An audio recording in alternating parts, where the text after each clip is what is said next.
araw at mga nakaraan nating bayaning kinikilala, walang magiging alipin kung walang magpapaalipin. Hindi ko po kayo hinihikayat mag-aklas, bawal po yun. Pero sila nagpupumilit mag-aklas para talagang manindigan sila sa kanilang mga kamalian upang lumabas na sila ay tama sa paningin ng iba. Pero this time, hindi po uto-uto ang Pilipino. From my day one sa kapihan, lagi ko pong sinasabi na hindi uto-uto ang Pilipino. Ngayon, kung pababayaan nyo na naman, siguro, baka tama sila. Eto na naman tayo, ibibigay na naman natin ang ating talagang karapatan kung saan ang mga mahihirap at mayayaman ay nagpapantay-pantay. Baka naman pagdating naman ng araw na yun, ibenta at ipamigay na naman ninyo dahil pinangakuan na naman kayo. Tandaan ninyo, huwag kayong spoiled brat, mga kababayan. Bakit? Tuwing panahon ng talagang himasan upang kayo ay kanilang maligawan at makuha ang matamis ninyong boto at karapatan. Tandaan nyo to, pinangakuan ka na, gusto mo pang matupad. Ang spoiled brat mo, paulit-ulit na lang, hindi nila tutuparin yan dahil ang magnanakaw ay magnanakaw at magnanakaw at magnanakaw ng paulit-ulit because they find happiness kapag may greediness. Di ba? Anyway, moving forward, Kaasra, ang atin naman po talagang ilalatag ngayon kay Tatay Rani, no? Alam mo, yung iba nga dyan, magkape muna kayo dahil yung iba wala talagang takot para manginig naman yung iba. Kasi sobra na itong ginagawa sa ating bansa Sobra na to. Yung mga mahihirap, gusto mo lalo pang maghirap, bibigyan mo lang ng patikim, pero yung binigay mo, hindi naman galing din sa bulsa kung saan ka nakaipon. Baka naman pati yung bathtub mo, kung natatandaan nyo mga kababayan. May issue dati tungkol din sa kapidina. Isinama na ng agos ng tubig na rumaragasa. Marami na natabunan. Buhay na nga buhay pa sa ilalim. Lumalaban para malaman natin ang katotohanan. Ewan ko lang kung bubuhayin pa nila yan kasi baka pag-ulat pa. Mga kababayan, tandaan ninyo naman kung anong nangyayari. Huwag naman paulit-ulit. Magkamali tayo ng pili o magkapali tayo ng desisyon isang beses. Pwede pa yan. May kapatawaran yan. Pangalawang beses na pagkakamali, ginawa nyo ulit, may kapatawaran pa yan dahil tayo ay tao lamang na hindi perfecto at nagkakamali. Pero pag pangatlo, pang-apat, pang-lima, pang-sampu, pang-100, pang-1,000, that is already stupidity sa Tagalog, katangahan. Kaya mga kababayan, hindi po tanga ang Pilipino. Payag ba kayong maging tanga sa paningin ng lahat? Nang dahil sa pagkanlong at pag-tolerate sa mga mali nilang ginagawa sa ating bansa. Mga kababayan, ngayon naman po, maiba naman tayo, Ka-Astra. Dito, magkape muna yung iba, kasi ang tatapang masyado natin. Magkape muna tayo. Grabe, ang daming cheerers ni Tatay Rani dito. Magkape muna tayo para kabahan tayo. Love na love talaga si Tatay Rani ng ating mga vloggers and media. Ang dami mong fans. Yes naman. Baka trolls yun. Nahanap nga ako sa EDSA. Hindi yan trolls, kasi puro may buhay, may bibig at may kamay to. Bahala ko nga, after lunch, didiretso ko EDSA Ay, bago ang lahat meron tayo ditong kaibigan nagse-celebrate ng birthday niya. Yeah, Happy birthday, Ma'am Jean, the beautiful Jean Benedicto. Happy birthday! Happy birthday, madam. Apelyido pa lang, mayaman na. But anyway, moving forward, tayo magtatandem tayo sa susunod nating isa sa ilalatag kay Tatay Rani, Ka-Astra.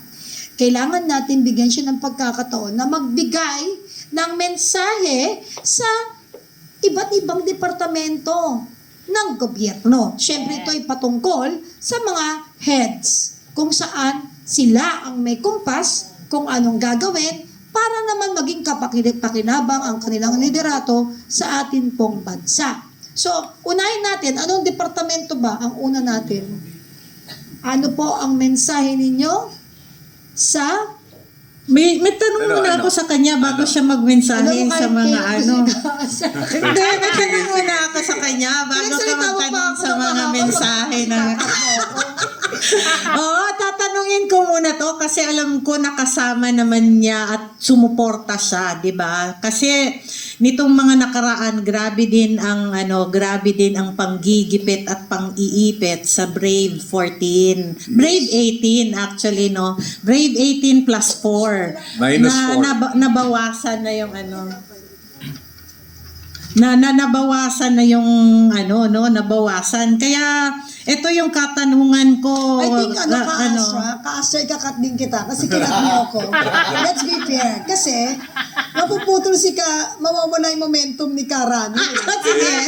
Kasi I want to know, Karani, tatay. Yes, Bigyan mo na mensahe, yung mga kinatawan or kaya yung mga leader ng mga bawat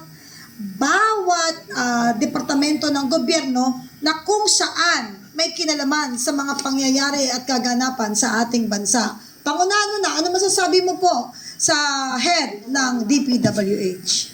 Ito, sa head ng DPWH, huwag kang magpagamit.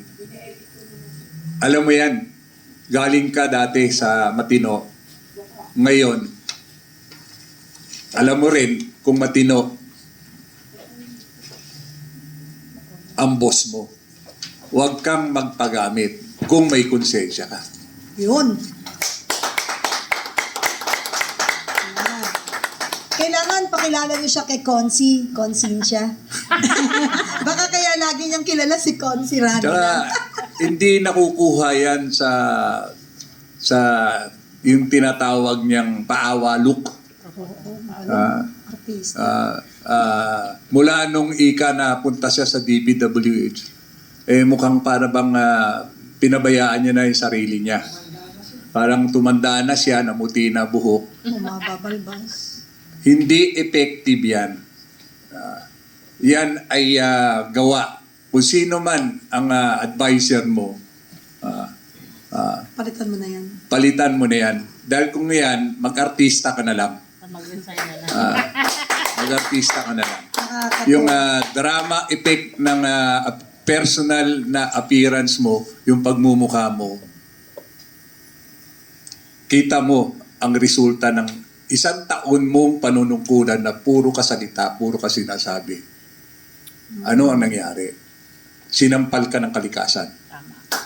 Grabe. Grabe naman talaga sa mga statement, no? Yan ang mapapala kapag ikaw ay sinungaling.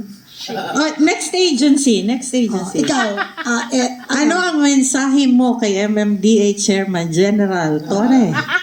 parang wala yun dito, Kaas. Hindi, kasi sila yung in charge para Yes, 'di ba? Buuin lahat ng plano ng buong Metro Manila. At Yes, saka tama. syempre, nasa frontline sila dapat sa pag-address nitong problema na ito na tumitindig, 'di ba? Tingnan mo Tama. pati yung Coast Guard lumangoy na doon sa sa Paranaque. Yes. Kadamay. Yan na nga, anong nangyari? So, mensahe mo para kay MMDA Chairman. Chairman, mayroon ka pang ilang buwan, taon o panahon na para makonsensya ka. Alam mo kung bakit nandiyan ka. At alam mo rin kung ano pinagagawa sa'yo. Gumising ka. Tingnan nyo ang nangyayari. Yung mga bata ngayon, hindi nyo pa man nakuha ang mensahe sa mga bata. Grabe. Bata na bumabaril, bata sumasaksak. Iyan ang mga henerasyon na dapat natin proteksyonan. Dahil nakikita sa atin ngayon na walang direksyon, Tama. kaya pati ang mga kabataan ngayon nawawala na ng direksyon. Alam mo, Attorney Artis, alam mo kung bakit ka nilagay dyan. Huwag ka na mag-remit. Okay. Aray ko. May naman ako, isa pang ahensya na gustong Basta, mensahe. wala yan sa Bilhan ng konsensya. Mahaba. Walang Hindi, konsensya. very important ito kasi kalikasan, Ano ang mensahe mo para sa feeling Superman na si John Vic Rimulya ng DILG? Bilhan ng konsensya. Alam mo, ang dami kong kaibigan na membro ng LGBT. Wapo nun. Oh, ang dami kong kaibigan na yung mga kaibigan ko na LGBT, ang tatapang magsalita. Pilit na may ginagawang image. Pilit na maging macho. Hindi ba macho? Crush ko pa naman yun. Hindi, yung kaibigan ko LGBT Noon yan, sinasabi ko, hindi ko sinasabi. Siya. Yan ang pogi niya. Oh. Pogi rin ang gusto. Pwede, sana yung pag ikaw kasi nag-gym, para maging mentally stable ka, mentally alert ka.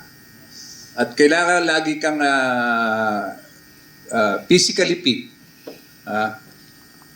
Kasi pag physically fit ka, mentally equipped ka. Ayun. Pag mentally ka-equipped ka, ano ka? So, LGBT ka? Ay,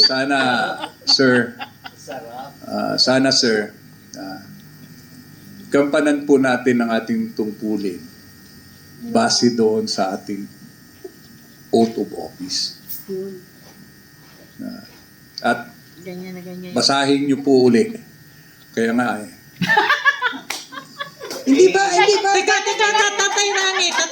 Ayan, ganyan. Ako rin. Follow-up question. Nakita mo na ba siya nitong baha na bumisita sa mga na nakaganyan? Kasi nabahaan tayo, di ba, yung mga LGU. Binisita na ba niya yung mga LGU at nagganyan-ganyan siya ng Di ba iba na nga Tanong, nakaupo? tanong. Iba na nakaupo sa Huwag kang DILG. ganyan, Ano ka Day. ba?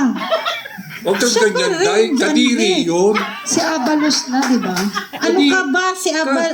Ang daming germs Alam niyo, doon. baligtad na itong ni Kadiri doon, Day. Huwag yun. Ang daming germs doon. Yeah. Madalas pa naman ako magpapay-pedicure. Tapos papupuntahin mo ako doon sa baha. Kadiri, Day. Huwag kang ganyan. Meron pa sa dulo. Meron pa yung pahabol, tatay, sa huli, yung word mo. Mapukulong na talaga. Meron pa yan sa huli. Hindi yan subject to kulong yung sinabi mo ngayon. At disclaimer po ako po sumasagot lang sa mga katanungan. Itinuro yung I'm nagtanong. just answering the query of the anchor. Ayan, si Castro yan. Kasalanan mo lahat yan, Castro. So hindi po ako part as a compliance. Tatay Rani, Oh, ma'am. ano ang mensahe mo naman ngayon sa mga local government officials, lalong-lalo na in Metro Manila? Kasi hindi ko na ulinigan na nagkaroon yata ngayon ng meron ba na nagkaroon sila? Kasi kay Tatay Digong dati, naalala ko na pinapatawag, di ba, lahat ng mga local government Oo, officials para iisa yung kilos.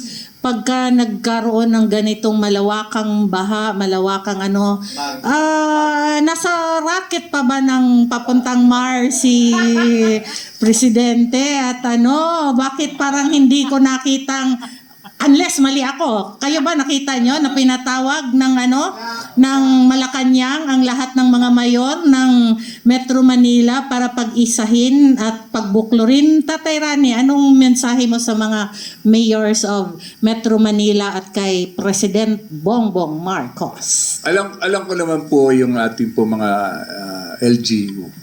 May mga political ambition pa po yan. Stepping stone nyo po ito. Kung kayo po ay may ambisyon pa na tumaas, sana ibigay nyo yung the best galing nyo sa paglilingkod. At speaking of paglilingkod, alam nyo naman yung tama at maling order. Sana maglakas loob din kayo na humindi.